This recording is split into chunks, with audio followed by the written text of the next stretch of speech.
po i referojmë një zjarri tjetër, jo këtij të fundit, po një zjarri tjetër, po në fasadë, siç e përmendëm, në një pallat diku te Ish Parku, i cili në fakt dha alarmin e masave që duheshin marrë që të mos ndodhte më e njëjta dukuri.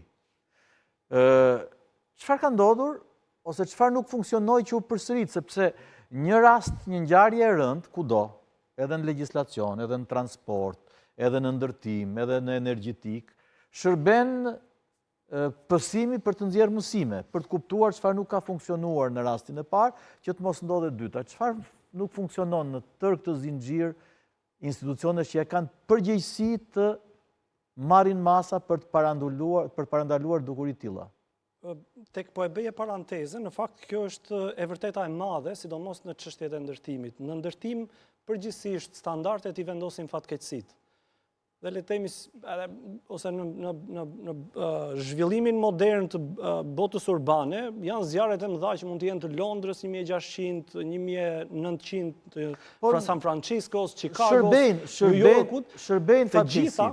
Të gjitha fatkeqësitë kanë shërbyer për të vendosur standarde me qëllim mbrojtjen e jetës së qytetarëve dhe pasurisë dhe asetit të përbashkëtës.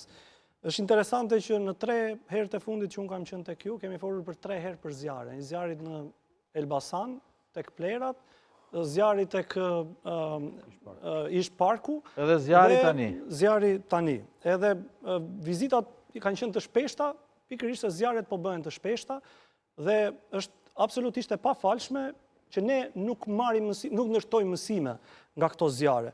Dhe nëse ka një të përbashkët midis rasteve ndërkombëtare, po edhe kombëtare, pse zjarret ose